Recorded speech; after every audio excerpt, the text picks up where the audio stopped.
One, two, three. Hai semua, Assalamualaikum. Bertemu lagi kita dalam segmen Kotak Suara. Hai, Alhamdulillah akhirnya Farah kau datang juga ke podcast Kotak Suara. Macam mana cuti, okey? Ya, cuti. Yang orang kata apa? Cuti durian runtuh sempena pengumuman PKPB kan? Jadi alam-alam tu, bos minta kerja dari rumah.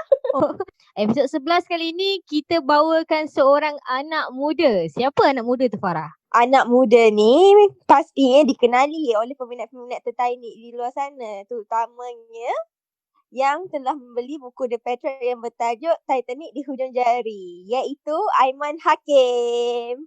Hai. Terima kasih sebab sudi datang dan menjadi tetamu kami untuk sesi podcast pada kali ini. Sama-sama kerana menjemput saya untuk ke podcast. Okey, hai pendengar podcast Mira dan Farah. Saya lah pemilik suara Aiman Hakim, salah seorang penulis Titanic di Hujung Jari. Berusia 21 tahun dan baru saja menghabiskan diploma di UiTM Puncak Perdana dalam diploma filem. I see. Okay, hari ni Aiman, kita orang jemput Aiman. Satu topik yang menarik yang tak semua orang akan terfikir sebenarnya. Topik dia berkenaan dengan apa, Farah? Topiknya berkenaan dengan filem-filem lama, Mira. Aku nak bagi kau banyak cakap sikit sebab kau dah lama berdiam diri kan. Jadi teruskan. Sebab tak tahulah kenapa semangat aku nak sebut. Sebabnya aku pun minat juga dengan topik pada kali ini, iaitu berkenaan dengan filem-filem lama. Dia macam mungkin pada pendengar podcast luar sana macam okey, topik biasa je filem-filem lama. Tapi yang membuatkan podcast kali ini unik, peminat-peminat filem lama ni adalah Aiman yang baru berusia 21 tahun. Yap. Aiman, macam mana Aiman sendiri boleh mula suka filem-filem lama ataupun lagu-lagu lama ke? Okey, terima kasih. Sebenarnya minat tu datang tak adalah daripada dorongan siapa-siapa pun. Dia macam datang sendiri. Sebab daripada kecil, selalulah juga tengok filem-filem lama. Kalau waktu kecil, filem-filem lama mungkin filem hitam putih. Sebab waktu tu kan banyak saluran televisyen yang menayangkan filem lama. Contohnya Astro Prima. Lepas tu kalau pendengar masih ingat, ada saluran Astro Kirana yang memaparkan filem-filem kereta keris. So dari situlah mungkin timbulnya rasa minat terhadap filem-filem lama. Lepas tu kalau dalam kereta waktu tu suka dengar Sinar FM waktu kecil. Okay, waktu tu tak ada YouTube bagai just radio sebagai video utama kan. So Sinar FM, Klasik Nasional dan sebagainya. So itu juga antara pendorong untuk Aiman minat terhadap benda-benda lama macam ni. Okay, Aiman cakap tadi Aiman tak ada ikut siapa-siapa lah. Maksudnya secara Aiman semula jadi sendiri yang memang Aiman suka. Aiman ingat tak apa filem pertama ke ataupun lagu pertama yang Aiman dengar yang terus Aiman macam menusuk kalbu. Aku suka yang berkaitan dengan klasik-klasik ni lah.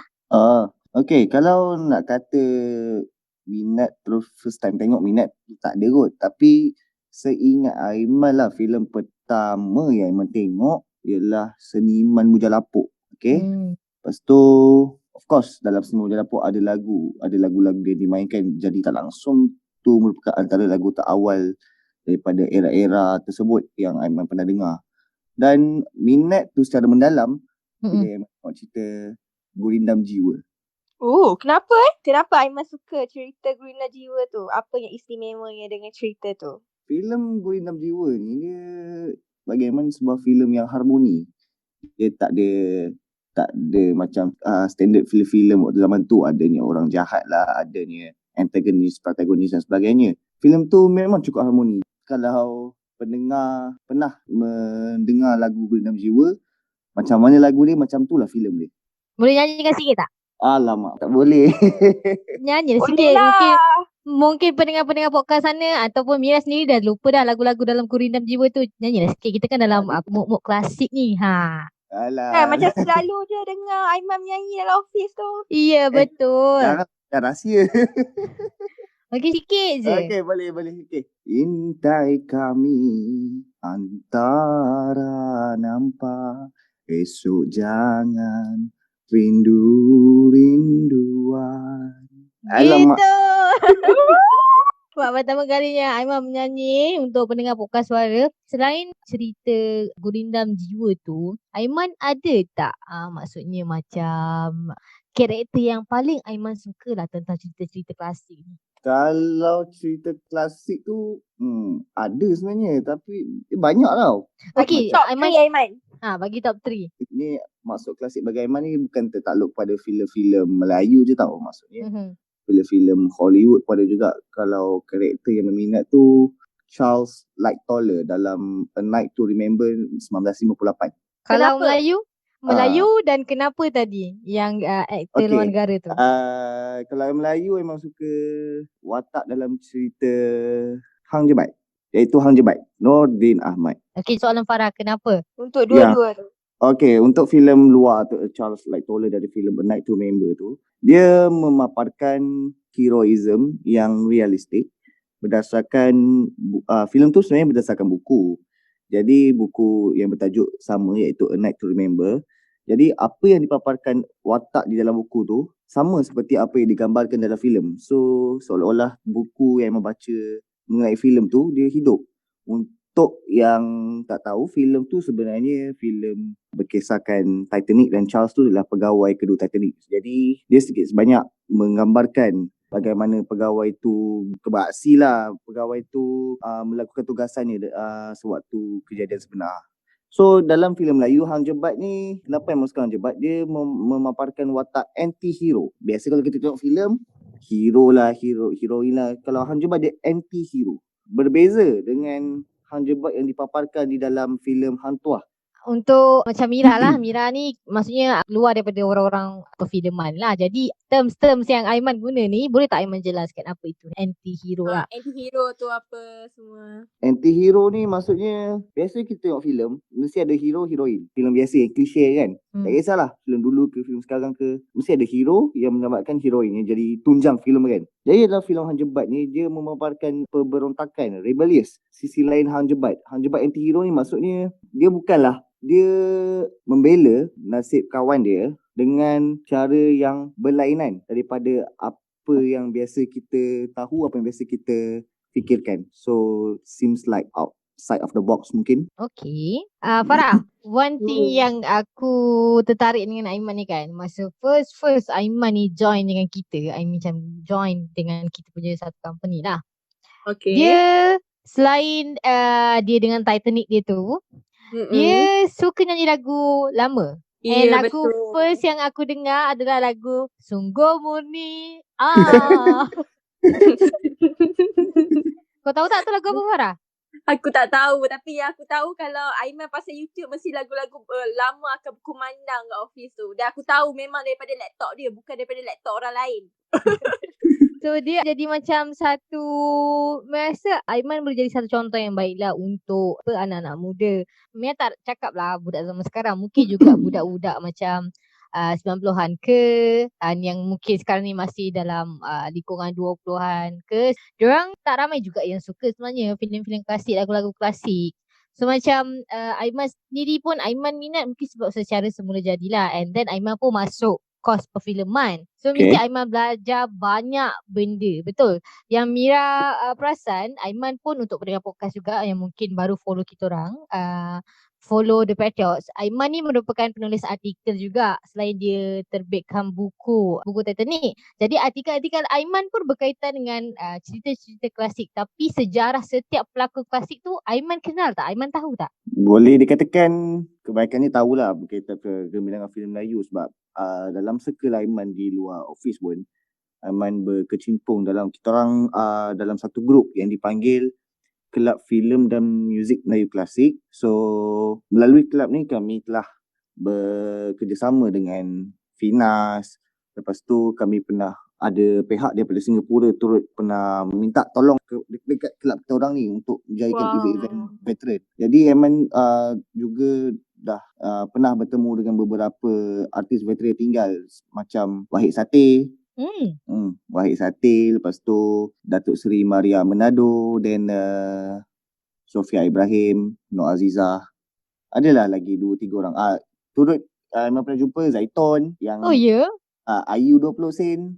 Oh my god. Aiman jumpa je. Boleh tak Aiman share sikit pengalaman Aiman? Kami jumpa waktu event sebenarnya. So dia pun menceritakan sedikit sebanyak bagaimana Ayu 20 Sen boleh menceritakan zaman-zaman kecil dia lah, sebab dia ni anak kepada almarhum sutradara S. Sudamaji. Jadi sedikit sebanyak cerita tu pasal dia kecil-kecil, macam mana dia dapat berlakon, macam mana dia boleh terlekat dengan pengalaman dia sebagai Ayu 20 Sen tu. Sebab maksudnya Ayu 20 Sen tu memang daripada orang cakap bukan buat-buat lah, bukan karakter yang kita reka semata-mata lah. Dia, seingat Aiman, apa dia pernah cerita, bapak dia suruh bangun offer dia. Lepas dia berlakonnya dah ikut skrip.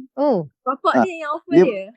Sebab bapak dia pembantu P. Ramlee, assistant director kelas P. Ramlee. So dia pun tak sangka yang fenomena Ayu 20 Sen tu melekat sampai sekarang. Maksudnya dia bangun tidur, ayah dia suruh dia berlakon? Tersilap waktu malam dia bangun. Ya, budak kan 5-6 tahun dia bangun tidur. Lepas ayah dia kejutkan waktu tu syuting tu malam, tak silap. Boleh dikatakan macam dia ni bidan terjun jugalah. Sebab biasa waktu tu kalau pelakon kanak-kanak dia just bagi dekat anak-anak kru je kebanyakannya. So lebih mudah sebenarnya. Kira macam apa orang kata zaman sekarang kabel lah.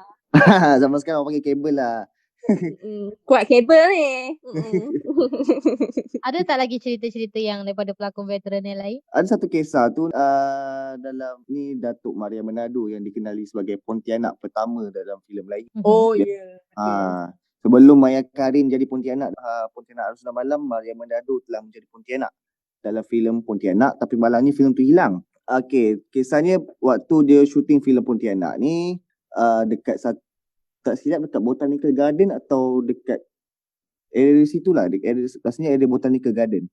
Lepas tu dia ternampak ada seorang pelakon ni namanya Salma Ahmad. Dia nampak lah Maria, dia ingatkan Maria dekat atas pokok kan, dengan pakai kostum Pontianak. Tapi rupanya bila dia pergi tempat lain, dia nampak Maria tengah make up, tengah buat benda lain. So dia ingat, siapa kat atas pokok tadi? Gitu lah. Menarik lah. Best lah sebenarnya dengar-dengar cerita daripada pelakon lama sendiri kan. Aiman, grup tu boleh ke orang biasa join ataupun dia memang just tertutup lah, grup tertutup? Grup tu boleh je siapa-siapa nak join. Grup tu base dia di Facebook, dan keanggotaan grup tu sekarang ni kurang dalam 30 hingga 30,000. Wow, apa tadi nama grup dia? Kelab Filem dan Muzik Melayu Klasik. Kalau pendengar podcast semua nak kenali Aiman dengan lebih dekat, bolehlah join grup tu. Mana tahu boleh PM dengan Aiman ke? Kan itulah cara nak merapatkan diri dengan dia. Okey Farah, kau ada soalan? Okey, ada. Okey Aiman, memandangkan Aiman ni banyak kan tonton filem lama apa semua ni. Jadi mestilah ada macam setin-setin babak ataupun skrip yang Aiman ingat dari sedutan cerita-cerita lama ni. Boleh tak Aiman bagi 1 ke 2 skrip yang macam masih melekat dalam fikiran Aiman sampai sekarang bila tengok cerita lama? Mak, timbul lah mak. Itu bawang merah bawang putih. Ada satu cerita. Banyak sebenarnya, tapi recall balik. Dua yang paling melekat dalam jiwa. Dua Okey, banyak sebenarnya. Okey, satu filem tu dah tua pun bodoh. Gitu. Filem Madu 3.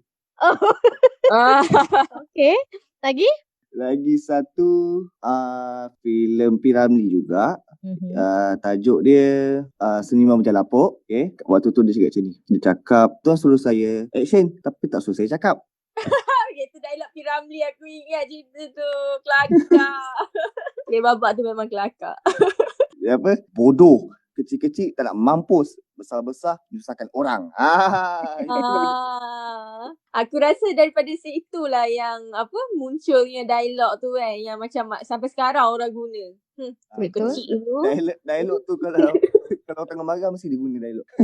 Aiman, ada satu soalan daripada Mira. Biasanya filem-filem klasik ni dikenali orang akan kaitkan dengan P. Ramlee. Betul. Tapi apa pendapat Aiman tentang pandangan orang terhadap, maksudnya orang kaitkan memang dengan P. Ramlee je, ataupun Aiman ada pandangan lain ke? Sebenarnya ada benar juga, sebab P. Ramlee ni tiang seri kepada industri perfilman Melayu klasik dulu. Tapi pada masa yang sama, daripada P. Ramlee lahirnya pelakon-pelakon hebat yang lain macam Nordin Ahmad, lepas tu Sarimah, Zaitun. Jadi di samping P. Ramlee, para pendengar di luar sana kena kenal juga pelakon-pelakon lain. So industri filem dari klasik ni bukan setakat P. Ramlee semata-mata.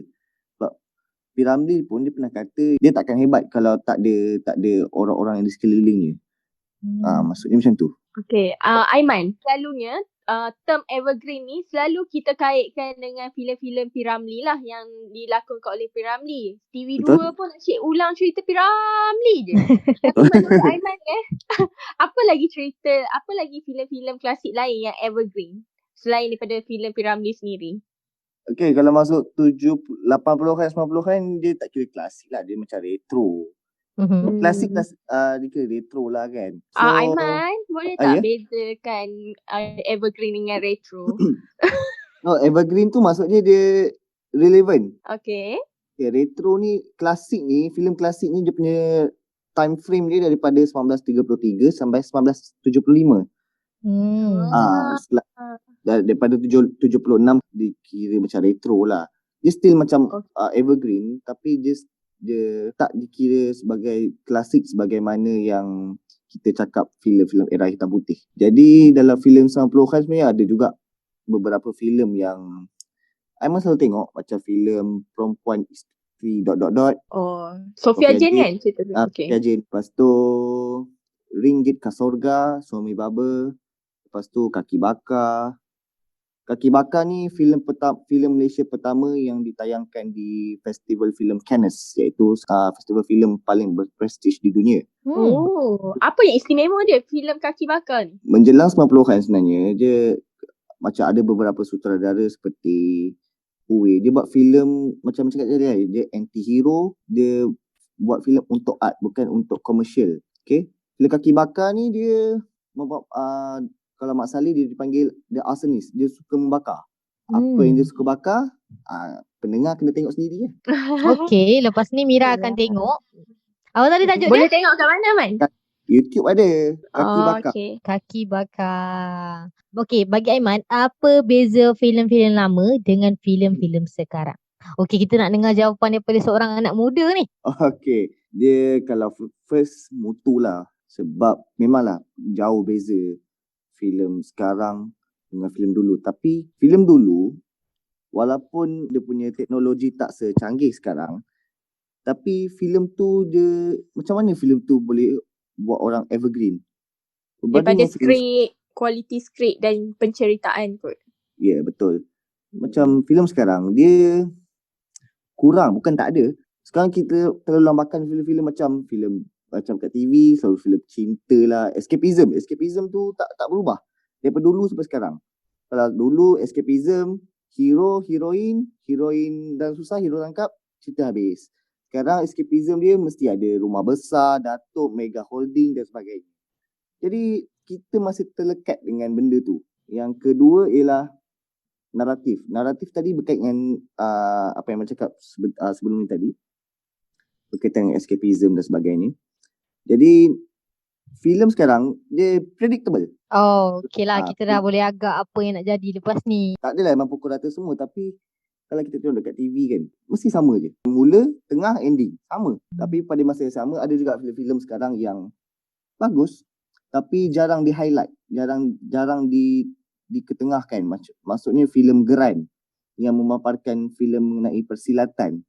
Filem tu telah memenangi sebuah anugerah di Amerika Syarikat, tak silap. Tapi sayangnya filem tu tak dapat banyak slot tayangan di negara kita. Aiman pernah tengok lah filem geran tu sekali. Panjang ni Aiman bercerita ni. Kita boleh buka satu topik lain yang berkaitan dengan filem Melayu dan filem sekarang, ataupun mungkin kita boleh cakap peredaran zaman mengikuti perkembangan filem-filem di Malaysia lah, kita boleh cakap. Trend filem mengikut perkembangan zaman, peredaran zaman. Tapi kalau kita nak cakap lebih tentang filem-filem ni mungkin akan panjang ni masa. Sebab untuk hari ni kita cerita macam mana Aiman boleh berkecimpung dalam dunia klasik ni, dunia era-era retro tu. Sebab Aiman sendiri baru umur 21 tahun. Tapi Aiman dah tahu banyak benda. Mira suka tengok cerita klasik. Tapi taklah mendalam macam Aiman, faham tak? Faham. So that's why kita orang macam mana Aiman boleh minat macam tu. So Aiman pun dikenali dengan, saya rasa orang-orang sekeliling Aiman pun tahu Aiman memang, kalau Aiman je okey, filem klasik. Betul tak? Betul. Aku rasa kalau aku tahu dah playlist lagu dia, video dia, filem dia, apa semua dekat dalam laptop tu. Kali ni kita punya masa memang dah mencemburui kita lah. Dia tak bagi Aiman cakap lama sebab suara Aiman kan macam garau. So macam orang macam betul. Ya tu kena zoom dulu. Oh. Okey, apa kata-kata terakhir daripada Aiman? Okey, kata-kata terakhir daripada saya kepada pendengar semua. Ada satu pepatah. Tiada hulu, tiada parang. Tak ada dulu, tak ada sekarang. Jadi, di samping kita mengangkat filem-filem yang baru, jangan lupa filem yang lama. Dan filem lama bukan hanya sekadar filem P-Ramlee. Banyak lagi filem yang best selain daripada filem-filem P-Ramlee. That's all. That's all. Okay, Farah, daripada kau ada kata-kata terakhir ataupun daripada kau apa yang kau boleh rumuskan untuk kita punya podcast minggu ni? Pada aku, podcast minggu ni menarik sebabnya kita dapat mendengar berkenaan dengan filem-filem lama daripada orang yang muda. Dan bagi aku benda tu macam sangat mengagumkan lah sebab itu bermaksud yang industri filem kita ni yang lama-lama tu masih ada orang-orang muda yang minat dan akan terus berlanjutan. Dan harapnya orang-orang muda yang lain pun akan minat jugalah. Betul. Okey, apa yang kita orang boleh sampaikan, ini adalah episod yang kita sekadar untuk mengenali diri Aiman dengan lebih dekat dan kita tanyakan Aiman soalan dan Aiman berikan pandangan beliau sendiri terhadap perfilman zaman dulu dan juga zaman sekarang. So, nanti kan kita kena kecam susah pula, nanti Aiman tak boleh keluar rumah. Tahu. Okey, terima kasih sebab Aiman sudi join podcast kita orang. Jangan jemu untuk join lagi. Alright. Okay, terima kasih juga Aiman sebab sudi datang dan kepada pendengar-pendengar podcast di luar sana, jangan jemu untuk terus mendengar podcast kami seperti yang diperkatakan oleh Mira tadi. Stay safe, stay at home, only go out when necessary, sanitize your hand dan jangan lupa pakai mask. Alright. Kita jaga kita sepanjang tempoh PKPB ini. Ya, terima kasih semua. Assalamualaikum. Bye. Bye. Bye.